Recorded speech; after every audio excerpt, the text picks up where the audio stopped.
Guys, you heard about the healthcare premium problem? If you haven't seen this all over your For You page, you're probably about to, because healthcare is going to get a lot more expensive. What I'm currently paying $240 every 2 weeks for is going up to $709 every 2 weeks.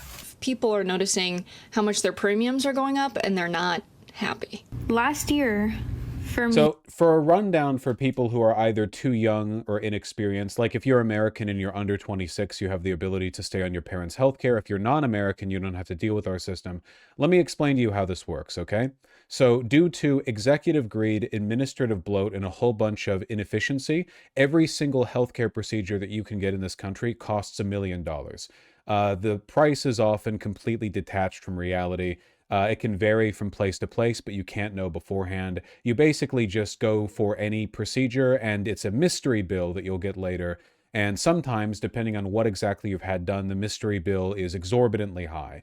5, 6 digits. You go to the ER, you stay there for 3 days, you come out with debt you can't pay off in your entire life. Now, the way we deal with this system is through health insurance. Now, health insurance works because they have they collude with the healthcare industry to basically say, listen, okay, if a hospital charges you $1 million or whatever, and that person has insurance, the insurance company is not going to pay all of that. They're only going to pay a fraction of that. So the only person who would have to pay that enormous bill would be an uninsured person going to the hospital. If you have insurance, a significant portion of the bill is going to get pitched to the insurance company, who will use their collusion magic to reduce the price.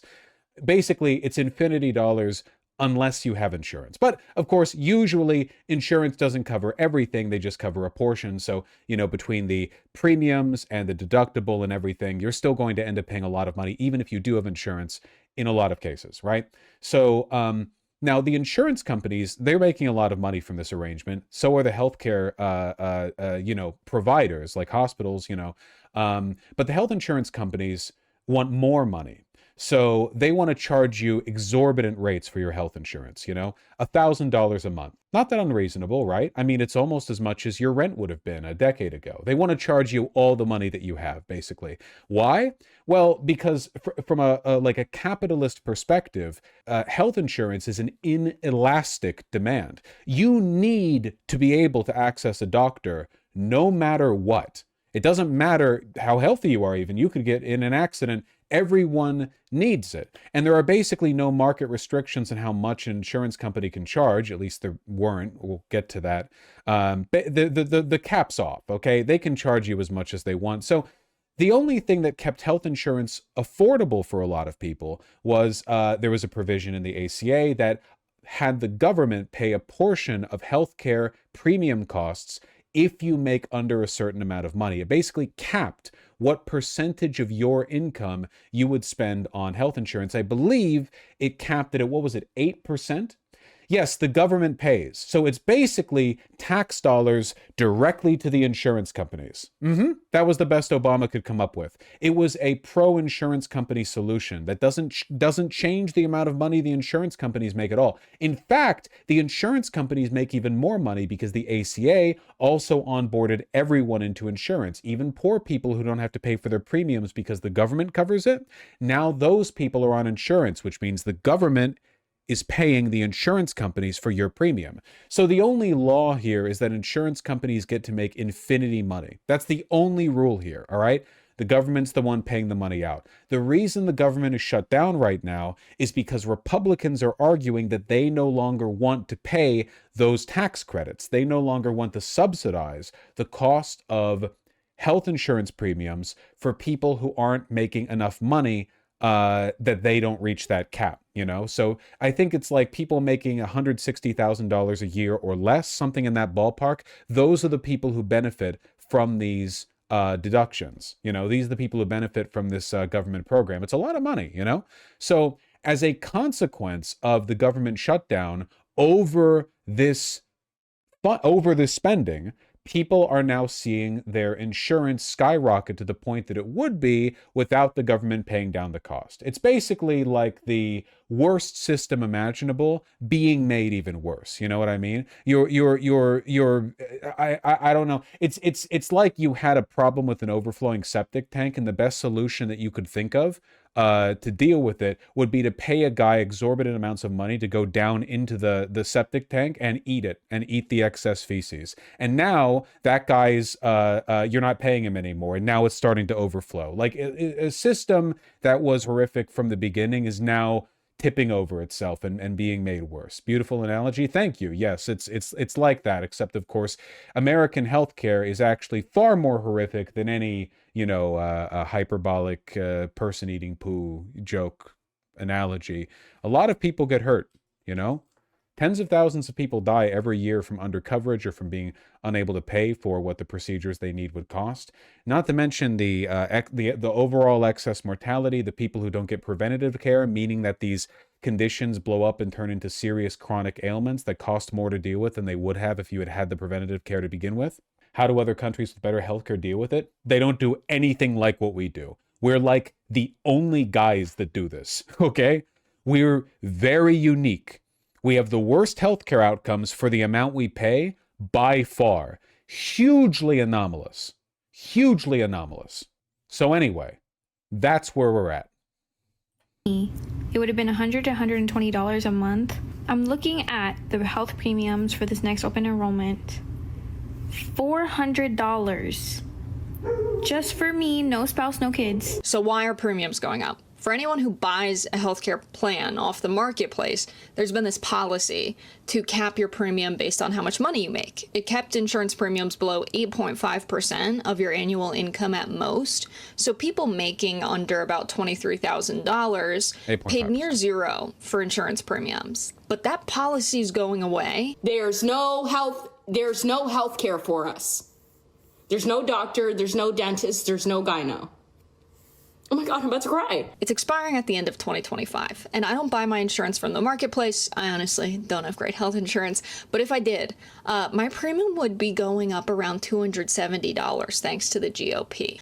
Right now we're paying around $950. We will be now looking at a little bit over $1,300 a month for two people to have access to health insurance. Here's the politics of the situation. The Affordable Care Act was amended in 2021 with the passage of the American Rescue Plan. This was done in order to make health insurance more affordable. The program is called the ACA Premium Tax Credit. If you bought a plan on the marketplace... This is the only way we do price controls in this country, is the government just directly bails out the corporations who wanted to charge infinite amounts of money. If you ever wonder why we're in like an exorbitant debt crisis, it's because this is our only strategy for handling things. Cut taxes and then use the tiny amount of money this country trickles in, which isn't actually tiny. I mean, it's tiny relative to what it should be, to give money to insurance companies. Last 4 years, you've benefited from this program. It going away might mean your premium going up by hundreds of dollars. For example, if you earn $31,300 a year, your premium used to be capped at 2% of your annual income and the rest was subsidized.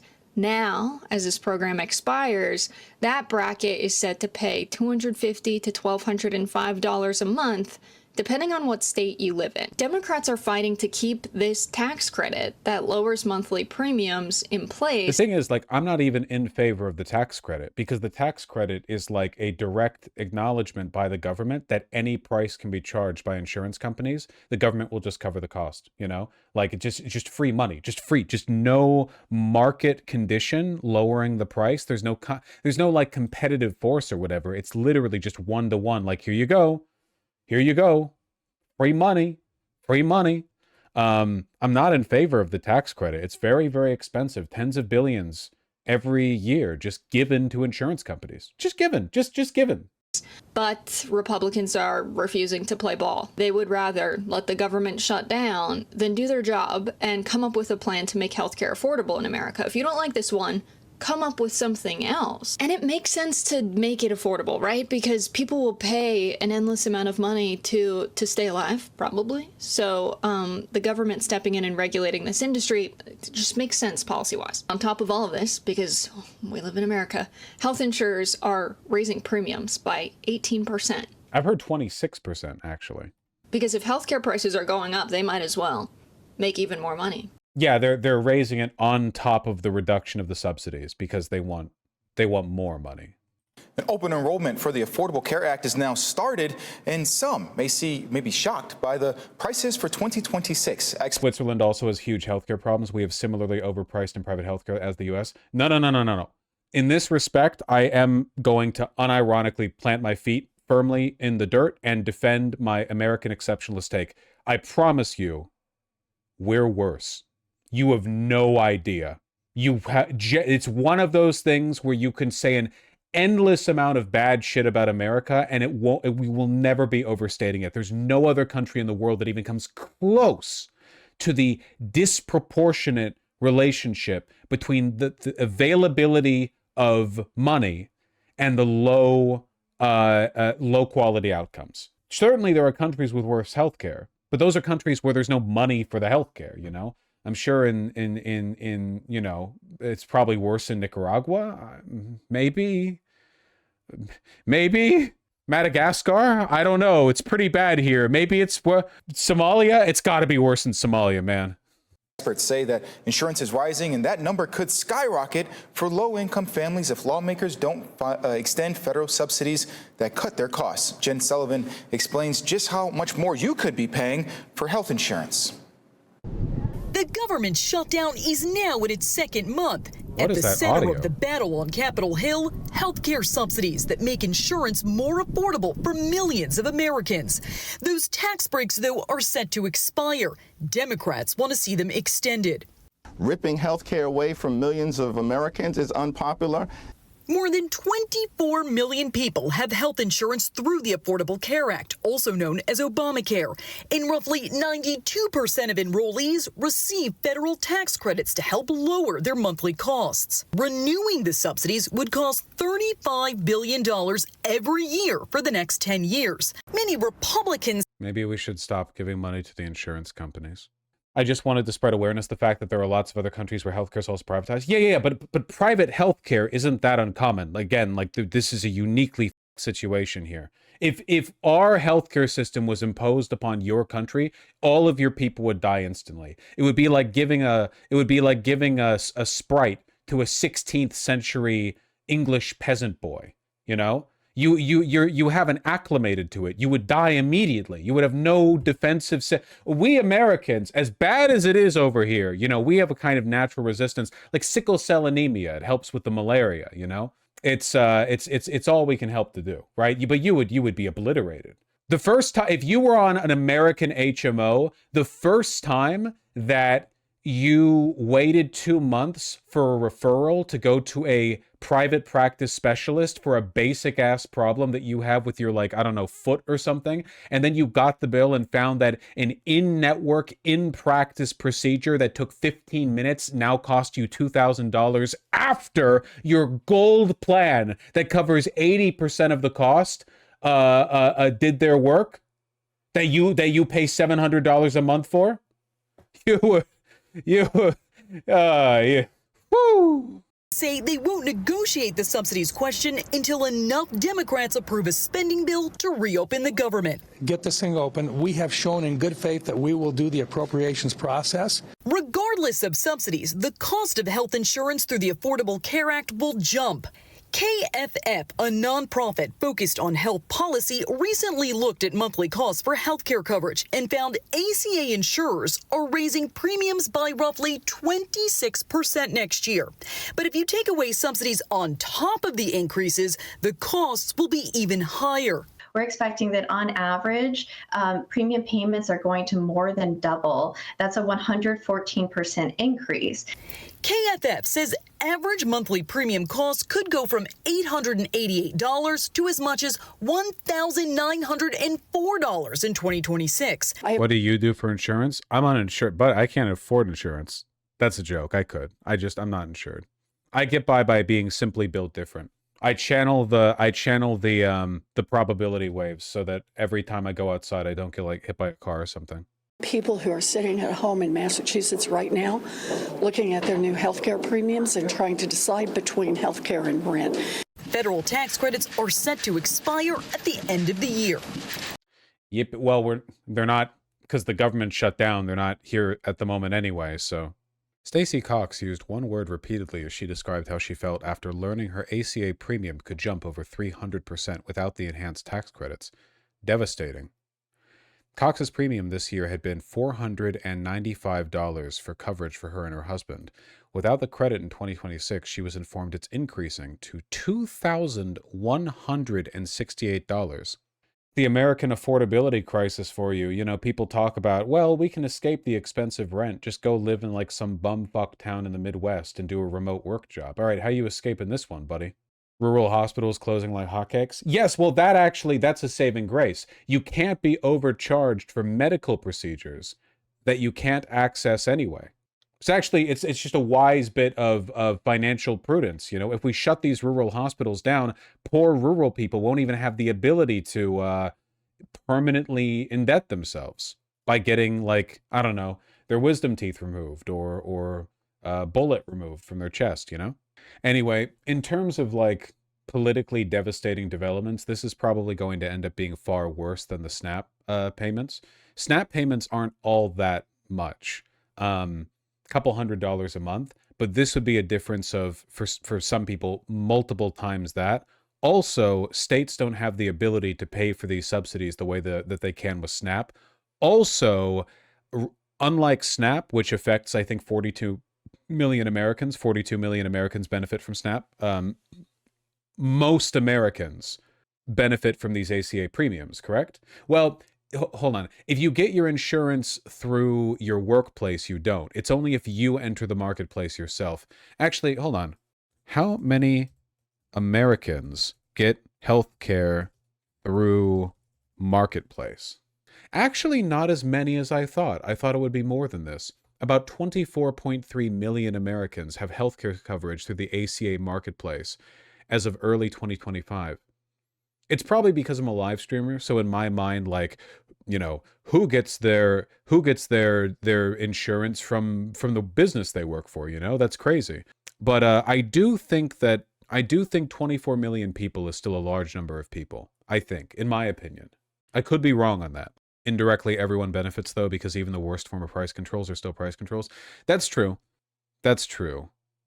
Yeah, it's going to affect the price of both groups because insurance companies are raising their premiums across the board, right?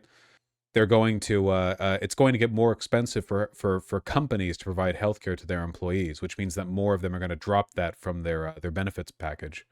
Yeah, and exactly, and as more people drop out of the marketplace and the pool narrows, the relative cost of healthcare insurance is going to get higher and higher for everyone who still remains.